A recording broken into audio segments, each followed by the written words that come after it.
But there are some beautiful studies published in Cell Reports last year and the year before showing that people who take a 20-minute nap within the 4 hours after triggering learning, they learn much faster. In other words, the brain rewires much faster. There's a replay of the neurons very fast at something like 10 or 20x the speed that normally they would be rehearsing it. So you're getting more repetitions.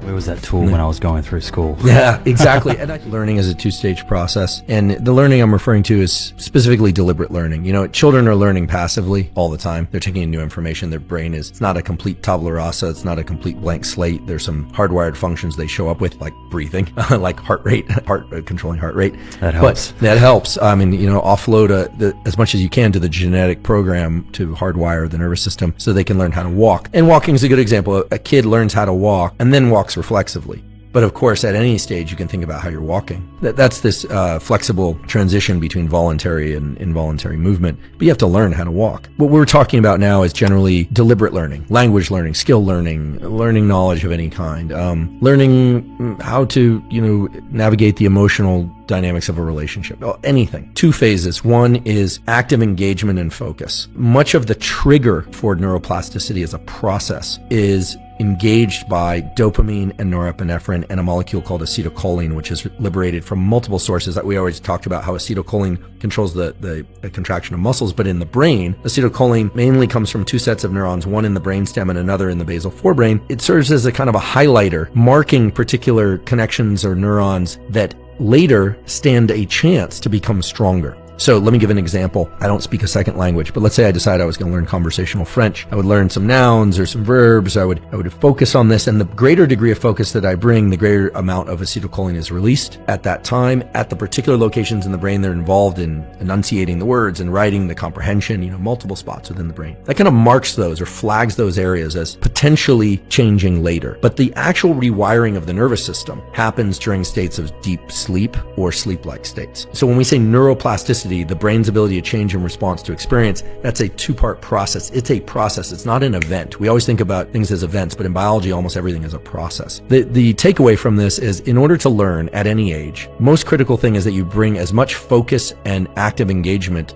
to the learning, the encoding of the information, bringing in the information, and then that you get into a state of deep rest as quickly as possible. Typically, that would be the night after you learn, after you have this trigger. But there are some beautiful studies published in Cell Reports last year and the year before showing that people who take a 20-minute nap within the 4 hours after triggering learning, or people that do a non-sleep deep rest type protocol, even just sitting there quietly and not doing anything, they learn much faster. In other words, the brain rewires much faster. Isn't that interesting? It's very interesting, and what's happening is very interesting. We've long known that during sleep, there's a replay of the neurons in the same sequence that they were played during the activity in the earlier in that day. Sometimes even backwards for some reason. It's like the song's played backwards at night. Who knows why? I don't think we should focus too much on that right now. But that replay is the consolidation of the information. You learn. This is why you try something physically, try it physically. You can't do it, and then you come back a week later and voila, you can do it. You had the opportunity to change the neural circuits so that now you can do it. These non-sleep deep rest or these shallow naps of 20 to 30 minutes also create a replay or a firing of the neurons. But there's an additional tool. Get as focused as you can, but then relax as deeply as you can. For how long? If you're going to be focused on something, is there a certain amount of bandwidth we have where it's productive and then it becomes unproductive? Yeah, and it varies for people, and some people use pharmacology to override what I'm about to say, but generally after about 90 minutes, we exist on these so-called 90-minute ultradian cycles. Everything in sleep is a 90-minute cycle, everything in waking is a 90-minute cycle. If you sit down to work, you're like, all right, I'm finally doing it. I'm going to turn my phone off. I'm going to write this book.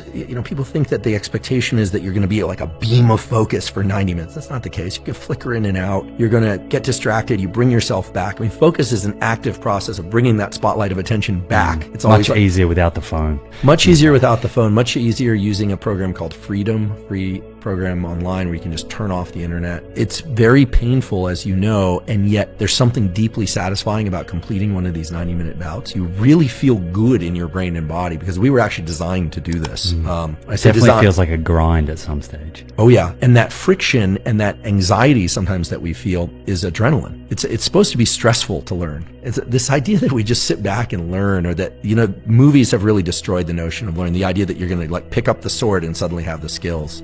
Forget forget it. It's like, this doesn't work that way. Some days are good and some days are worse. If you slept better, generally it's better. People are always trying to optimize how much caffeine, background noise, yes music, no music. You have to tweak things according to your circumstances, but after about 90 minutes, you should really take a break and let your mind go idle somewhat. Ideally, you would take a 20-minute nap or a 30-minute nap or do a non-sleep deep rest protocol within the first hour to 4 hours after that. But a lot of us have a lot of demands. You go straight from a 90-minute bout to commuting. Sleep that you get that night is going to be the most powerful tool for wiring the nervous system. That's when it really happens. And so we can talk about tools to get into deep sleep and stay asleep more if you like. But there's another thing that you can do, which is that there's a beautiful literature on what's called gap learning effects, where let's say, and this has been looked at for physical skill learning, for music learning, math, etc., where if every couple of minutes, just randomly during your intense learning or focus, you pause and you just take 10 seconds and do nothing. Just let your brain idle, eyes open or eyes closed, doesn't matter. What happens is your rates of learning actually increase. And the reason is, now they've done neuroimaging on this, really excellent studies published in great journals, show that during those little gaps that you're taking, there's a replay of the neurons very fast at something like 10 or 20x the speed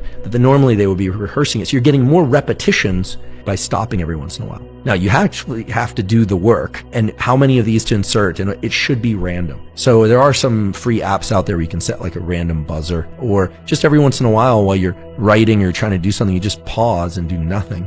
Where was that tool when I was going through school? Yeah, exactly. And I think that the science on this dates back about 20 years, but it's only now that there's enough of what I call a kind of center of mass around these studies that really point to the fact that gap learning effects are really strong. They're very beneficial. You learn faster. So it's focus, rest, focus, rest, focus, rest. And that can be done on the micro level, like within that 90-minute block. Let's just make up a number for fun so people have something to anchor to. If you're going to sit down and do an hour of work, let's say for every 60 minutes of focus or learning that you try and do, introduce 30 gaps of 10 seconds at random, truly at random, not on a regular interval. And then sometime later that day, if you can, do an NSDR, non-sleep deep rest. And if you can't, okay, no big deal. You won't learn as fast, but you'll still learn, provided that you get into deep sleep that night. Let's say you have a lousy night's sleep. You'll still learn, but you won't learn as well. And maybe the next night you stand a chance of encoding that information. So neuroplasticity involves a very strong trigger, and then deep relaxation is when the actual rewiring occurs. And there are exceptions to this, but I should just mention, because it brings us back to an earlier point, that when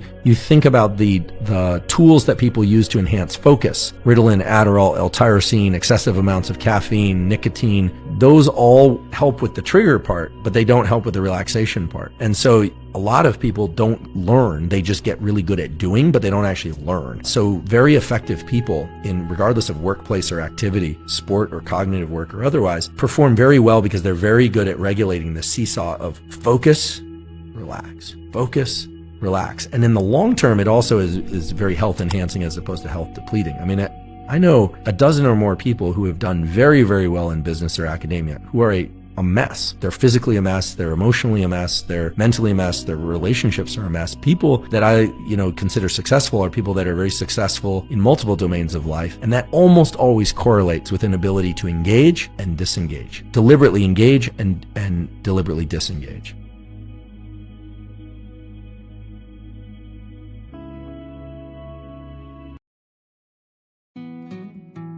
For more awesome and inspiring videos like this, please subscribe.